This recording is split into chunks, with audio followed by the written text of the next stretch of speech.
Shields up, Iron Breakers. Rurikhan here, coming at you with another video, and today I'm going to be bringing you my Exoprimal Beginner's Guide. This title was sent to me by Capcom so that I could give it a look, tell you guys my opinions, produce some content. We've been live streaming the game. I'm currently about 10 hours or so into the full game, but naturally I also played the previous beta events and all of that jazz. And in today's video, I was hoping that I could give you guys a couple of tips which will hopefully help you get started on your own Exoprimal journey and maybe even be a little bit more efficient at it. Now, one of the first things that we got to talk about is a subject that appears to be confusing a whole lot of people, because a lot of people are jumping into Exoprimal and they're making comparisons to Anthem, Warframe, Overwatch, and it's just blowing my mind. So let me tell you guys exactly what Exoprimal is, okay? In this game, this is a competitive PvE game. I realize that there's a matchmaking system that will tell you, do you want to play PvP, do you want to play PvE, do you want to play random? But at the end of the day, this is always going to be competitive PvE. There's going to be 2 teams of 5. There's going to be your team and the enemy team. Both hopefully consist of 5 players, because sometimes players drop and then the team that player gets dropped from gets a bot and then they're not as efficient, even though I've won matches like that. But we're still in the very early weeks naturally, so you know, stuff like that happens. But the whole objective of the game is to complete the tasks assigned to you by Leviathan, which is an AI. You will see him constantly speaking throughout the game, as you're seeing in this gameplay footage, and he's constantly giving you instructions. And the team that completes the instructions that he gives you faster is the team that essentially wins. Now, there's 2 stages to most matches, because sometimes matches differ depending on the map that you're in, the objectives that are given to you, and all of that jazz. So there's the first stage at which you're just racing to see who can complete all of the tasks faster. And then when you get to the end, you proceed to what is considered the final stage. The team that completes the tasks faster gets into the final stage sooner, and therefore they have a time advantage over the enemy team. Now, the final stage sometimes can be a PvP engagement, like Payload. Other times it can be a PvE engagement, like a raid, where, for instance, you may even merge both teams and it becomes a 10-man raid at the end. And basically, if you win in that situation, everybody wins. There are other PvE scenarios where you just continue completing tasks and whoever is the fastest team wins. But I haven't really seen all of the gameplay modes yet, because I'm still, you know, advancing my own account and, you know, unlocking all of the features, because the game does unlock new gameplay modes as you progress your account. So it is important to remember that, because I've had a lot of people tell me, oh, Rurikhan, your gameplay is so repetitive. And I've noticed that one of the reasons for that is because, you know, I played 5 hours by myself, and then I've been playing with a friend, and I have to level up my friend to get to my level to be able to have him advance through the story. But anyway, I want to go over a little bit of the UI here on this particular gameplay. I'm going to go ahead and pause real quick so that I can tell you guys what you are watching on screen right now. So if you notice, there's this progress indicator at the very top. This is how fast you're doing and how fast the enemy team is doing. Naturally, your position is represented by the blue and the enemy team is represented by the red. So your objective is to get to the center as fast as possible. Both teams are competing, and Leviathan will be sure to let you know whenever you finish a task whether or not you are going faster. You also have your overall score as you play through the game, completing objectives and doing things associated with your role, because the game does have roles. We'll get more into that a little bit further in the video. You know, just doing stuff associated with your role is going to earn you score. Like in my case, I can be taunting dinosaurs, and that makes dinosaurs attack me because I'm playing a tank, and that will give me points for my score, and that determines who is the MVP, as well as a bunch of other stuff. But don't concern yourselves too much with that. There is a radar here. So whenever there is a summoning of any type of enemy, Leviathan's going to say something like summoning raptors. A red ball is going to show up on your minimap, and you want to pay close attention to this, because whenever that shows up, and let me see, you can see my cursor, right? Yeah, you can. Whenever that shows up in the map here, you want to make sure that you focus your attention on that, because sometimes you might be looking at the gameplay, you might be getting a little bit overwhelmed, you're not paying attention to the map, and he says summoning a triceratops, and you're like, where? I can't see it. Yeah, you have to look at the map, see at the red spots, that's where it's going to show up. So pay attention to your minimap. Very, very important.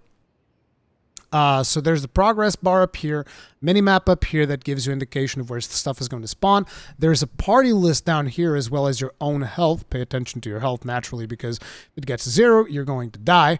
If you happen to be a healer, you definitely need to be paying attention to your party status, because, you know, if the party is taking damage, you want to make sure that you heal them and do healer things. And then at the bottom right-hand side, you have your cooldowns. Now, in my case, you'll see that these will have controller inputs because I'm playing with a controller on PlayStation 5. But if you are playing, and I'm sorry about that voice, I have the game running in the background so that I can show you guys a couple more things. But if you are playing on PC, these are going to be replaced with whatever key is associated with these actions. Now, each exosuit is going to have different things, and basically this keeps track of your cooldowns. Another thing that you'll notice here is this thing that is associated with circle. This is a special item that you can pick up that allows you to place deployable, consumable devices in the battlefield that can shift the tide in your favor. But again, the focus is complete tasks as fast as possible so that you can do things faster than the enemy team. As you can see, these purple balls, these are summoning things. These are going to be summoning in different types of dinosaurs that you're going to have to be fighting. And then eventually, once you get to the end, you might be fighting the enemy team. Because, for instance, right now we're still in the first phase. And as you can see in here, we are now in the second phase. So let me actually show you the transition. Okay, so before I tell you any more about the second phase, I wanted to give you guys one more very important tip. And that is another UI element that shows up every now and then when you are completing the different assignments that Leviathan is giving you is right below your progression thing, which is this. We already talked about that in this video. There's going to be an objective marker that tells you what the objective is. So if you notice here, it says that you're supposed to kill 100 of this type of dinosaurs, which is raptors, and you're supposed to also kill 4 of these pterodons. Now, an interesting thing is that the game will not just summon 100 raptors and be done with it. In some situations, the game will summon 200, 300 raptors. So you'll keep killing raptors, but in reality, what you might need in order to actually finish that objective is to kill the pterodons. And this is something that I've noticed that a lot of teams sometimes get wrong. And I'm like, because I'm playing Roadblock, I'm left just jumping into the air trying to punch the pterodons out of the air, when in reality, they're more designed for ranged exosuits. So keep that in mind. If it seems like a particular objective is taking maybe a little bit too long to progress through, look at the types of dinosaurs that you should be killing, because this thing right here that shows up directly below your progression meter are the dinos that you need to be killing in order to progress to the next stage. In this case, it's 4 pterodons and 100 raptors. But anyways, now let me tell you more about the second phase. So like, this is us finishing the first phase, and then he's going to transfer you to the final mission. And I think we finished first, which either we finished first or the enemy team finished first. We're going to be seeing, because there's going to be a progression gauge that's going to show up, because this is actually a PvP encounter. Let me see here.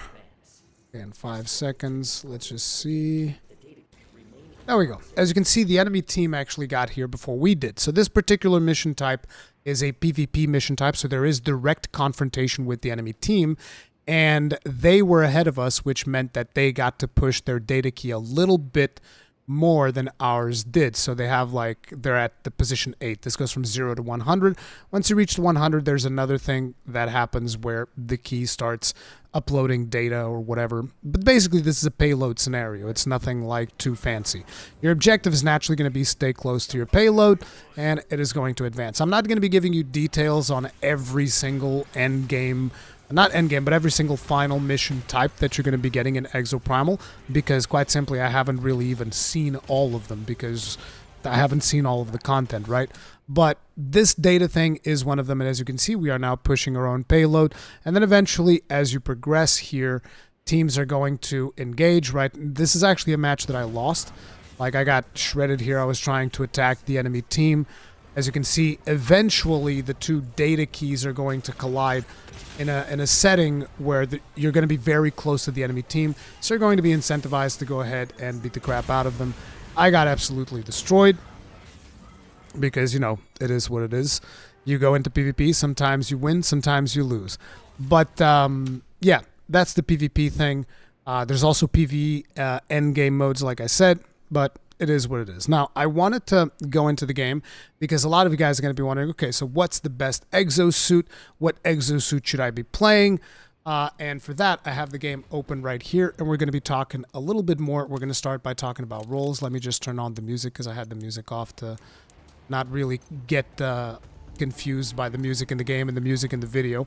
But as you can see, I'm playing Roadblock right now, but you can swap at any point. Now, I don't know what the key is going to be on PC. You can check like in the settings, just go to your button mappings and you'll be able to see what does what on PC. But there's going to be a button that allows you to swap your exosuit. This should be shown to you once you do the tutorial, so you should know what it is. In my case, it's going to be the touchpad on the left side, and now we get to see all of the different roles that you have available to you.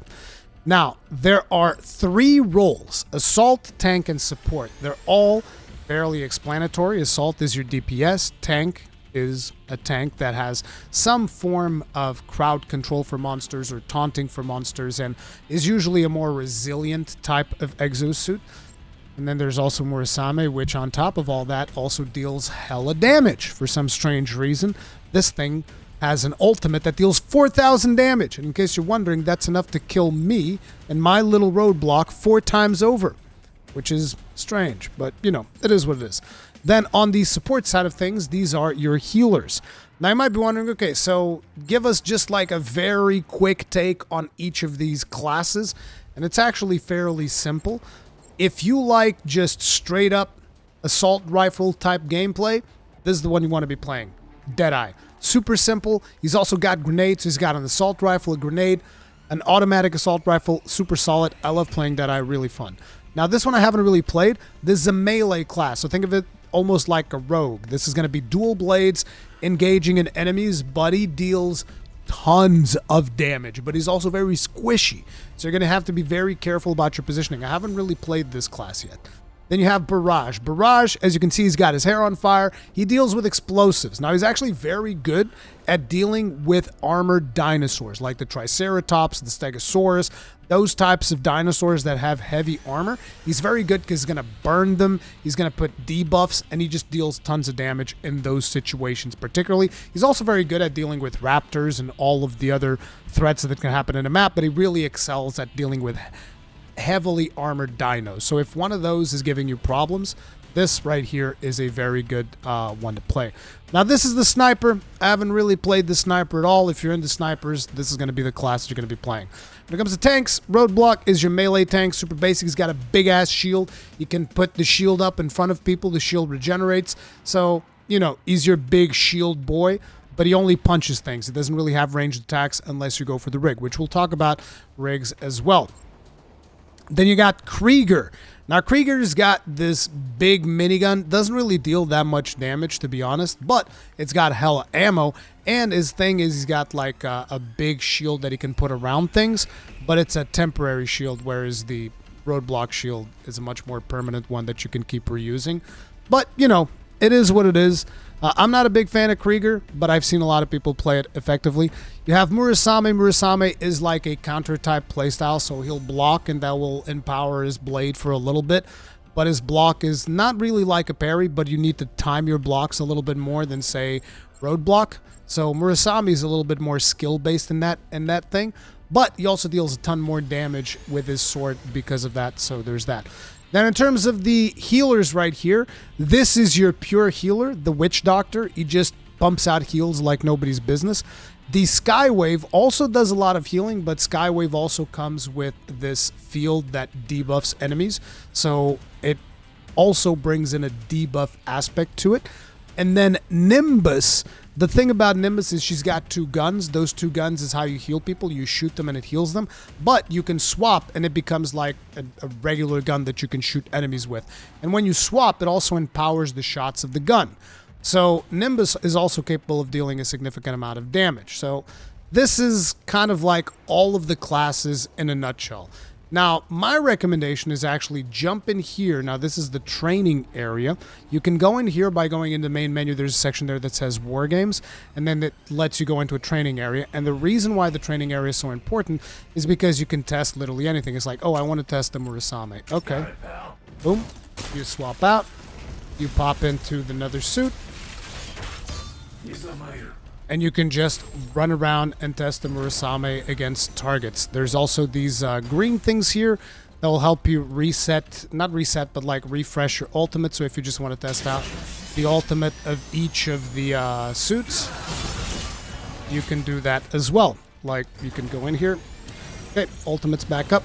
You can do the ultimate again, in case you just want to like experiment with it, right? And this also is a good opportunity for you to go ahead and check out what each of the exosuits does. Now, if you're playing with a controller, you press down on D-pad on the PC. Not exactly sure what key is going to be, but you can check on your controller button mapping. It should be the same key as there's a key that just says suit details. So whatever key says suit details is the one that you want to press, and this will tell you what everything does for every exosuit. So I would recommend one of your very first things that you want to do is actually jump into this training mode and try out all of the different suits, figure out which one suits your playstyle best, and you know, this will help you decide which one of the exosuits you actually want to play. So as you can see right there, this is the Nimbus. Like I said, she's got these offensive pistols, then you can swap, and now these would be healing shots. She'll regenerate herself if need be. But yeah, that's how you do things. Now let me swap back over. I'm going to actually swap over to Deadeye. This is a exosuit that I've used quite a bit as well. The really cool thing about Deadeye is that he has, he's like one of the simplest range damage dealers to deal with. You know, like if you need a decent damage dealer, this is going to be one of the good ones for you to check out. Now, my recommendation is you should at the very least choose one of each type. Just in case you ever feel like maybe you're playing with friends and one of your friends only knows how to play healer, you usually also play healer, then you can go like, okay, so for tonight maybe I'll play tank, maybe I'll play Murasame, maybe I'll play roadblock, or maybe I'll play DPS instead, maybe I'll play a Zephyr, and you can just swap that out in here. Now, another thing that you can see here is rigs. Now, at the beginning of the game, you only start with 3 rigs. You start with the cannon, the aid, and the catapult. And then as you play through the game, you're going to unlock the other ones, such as shield, blade, and drill fist. Now, what are these rigs? These are essentially additional cooldowns that you get for your exosuit. So in the case of cannon, for instance, which is what we have equipped right now, you can see on the lower right-hand side, you have your cooldowns there. So cannon is the one on triangle, which on PC is probably going to be another key if you happen to be playing on PC. Or on Xbox, it'll be the Y button. But if you press triangle, you basically blast them with a cannon shot. That's what the cannon rig does. You can then swap into aid if you want to.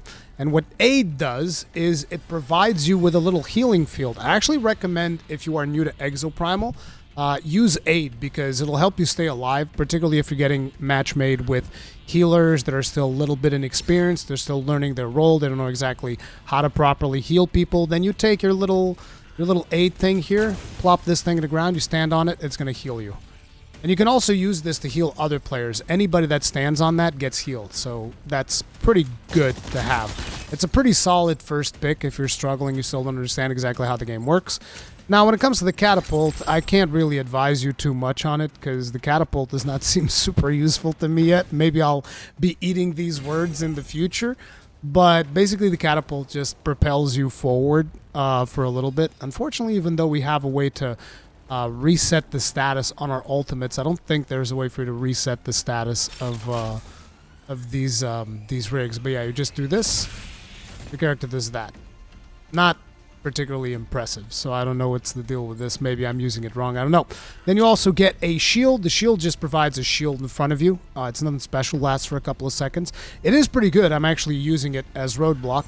This thing throws a shuriken, and this is a drill fist that your character will charge forward and do a drill fist. But basically, these are just an additional cooldown. So basically, your class ends up being a combination of the exosuit that you are playing, as well as the rig that it has equipped. So my recommendation is experiment with those and figure out which one you want. You can swap the rig at any time during a match. You can also swap your exosuit at any time during a match. However, I would not recommend swapping your exosuit midway through the match if you can avoid it, because it can be really frustrating. At least for me, it definitely is. Like if I go into a match and I'm playing as a tank and somebody else is already, somebody else was playing as DPS and suddenly they swap the tank as well, it can get a little bit frustrating. Now, that's not to say that you can't have two tanks in a match. You can. It works. But the ideal composition, in my opinion, is going to be 3 assaults, 1 tank, 1 support. I think that that is the ideal team comp. But don't get me wrong, I've seen a lot of teams do very well with 2 tanks, 2 supports, but that's going to be more advanced teams, I would imagine, with a little bit more coordination, stuff like that. So I can't really tell you much about team composition yet. I would recommend 1 tank, 3 damage, 1 support for now. But it's not really set in stone. In my experience, when I was first thinking about doing this video, I was thinking, oh, I should just tell people to try, always do it.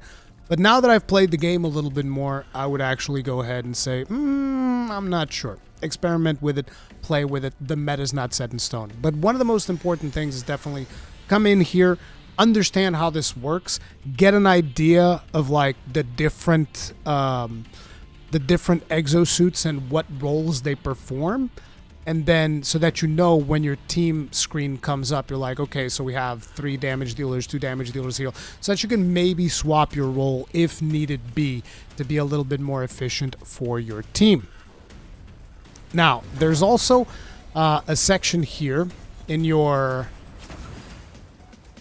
training area that will let you experiment with these different items. Like I told you, these are items that you can put down and they will give you different buffs and whatnot. So like, place this down. This is a healing thing. So you stand here, you get healed.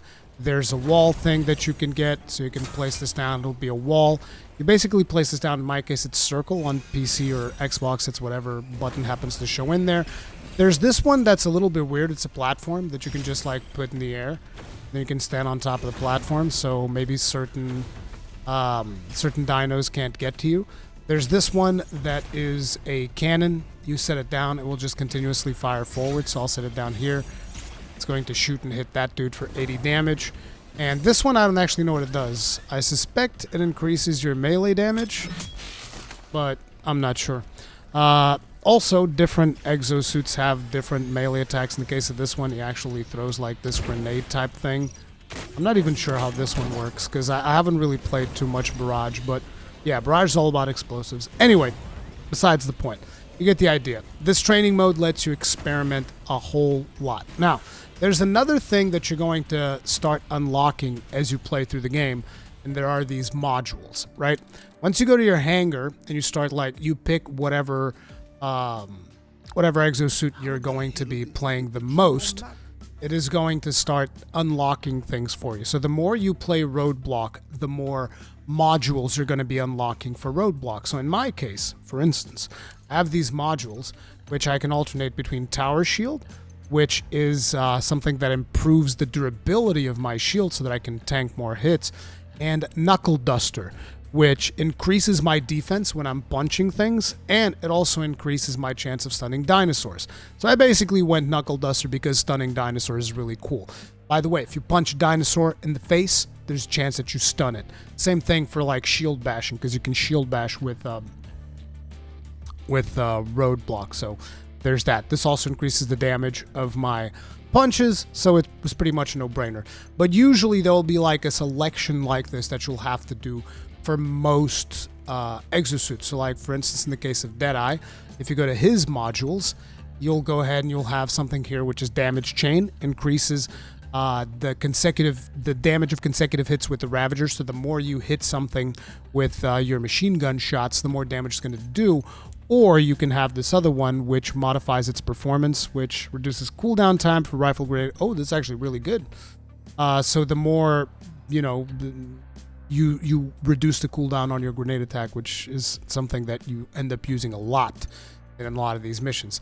Then on your second module, you get to choose between you want a grenade that flies forward faster, or you want a grenade that can potentially pierce through things. Is that what this does? Because it says piercing thrust. No, modifies thrust attack performance. I think that's your punch. Increases base thrust attack damage by 20%, increases knockback distance nearby enemies by... Oh, nice. That is good. So you can basically either have something that transforms your grenade into a rocket launcher, or something that increases your melee damage. And like that, there's plenty more. Usually the final one is for your dodge ability. But yeah, keep tabs on these as you level up, because these are going to affect the way you play the game. Another thing that you can do is, as you customize, you can choose which rig you equip by default on each exosuit, so that when you deploy with that exosuit, it basically gives you that rig. You can also set an exosuit as favorite by pressing a button. In this case, it would be square. So when you make it a favorite, whenever you pop into a game, it is going to basically load you up with that specific exosuit. So pick whichever one you like the most, so that when you jump into a game, people know, okay, this guy wants to play this role, and people can try to adapt around that. Now, once you get the basics of it, which is kind of like what I've told you so far, the whole game is basically just play Dino Survival. You queue into Dino Survival, you play the match, and then eventually, every so often, you get a cutscene which advances the story. So for instance, if you look here where it says next cutscene, this means that in about 5 matches, I'm going to advance the story again. So until then, I just play it. And the thing that I've noticed is that in between cutscenes, they unlock new dinosaur types, new gameplay modes, and, you know, new features. So if you're starting out the game and it feels like you're repeating a lot of things, like it was in my case, eventually when you advance, it is going to give you new gameplay modes that you are going to be going over. Now, naturally, I need to play the game some more so that I can share with you guys my opinion on how I feel in terms of the game as a whole. But for a beginner's guide, I feel like this is pretty decent just to get you guys started. As you play through the game, you're also going to be getting these big coins. These basically allow you to go ahead and buy cosmetics if you want to, or upgrade those modules, because these modules can be upgraded. As you can see here, these spends these big coins. You don't really use the big coins for anything else. It's basically upgrading and skins. So if you like skins, you can also buy skins. You can buy most of the skins, actually. So apparently there's this one skin that you have to purchase at the store. Like this, just to give you an idea of what it looks like in terms of what is available in the game right now. This skin can be bought. This can be bought all with in-game currency. And then these are from the Battle Pass. This one's actually in the free track of the Battle Pass, the Fire Rescue, which is probably my favorite skin. But, you know, there's also the Battle Pass advances. But it's like everything in this game advances when you play Dino Survival. So if you're thinking, I don't know if I'm missing something, if I should be doing something, you just hit Dino Survival, go. Now, another thing that happens with Dino Survival, I've seen that I think a lot of players are playing PvE. And what PvE does is it just makes so that the last mission there's no direct confrontation with the enemy team. And PvP makes sure that there is direct confrontation with the enemy team in the final mission. If you go random, you gain a bonus in EXP. So that's pretty much what I've been doing. You gain more EXP, so just keep in mind, if you go random, there's more EXP for you. But yeah, that's going to be it for now. If you have any questions or anything that you're curious about, let me know in the comment section down below. Thank you all very much for watching. I'll see you guys in the next one. Stay strong, stay safe. Peace out.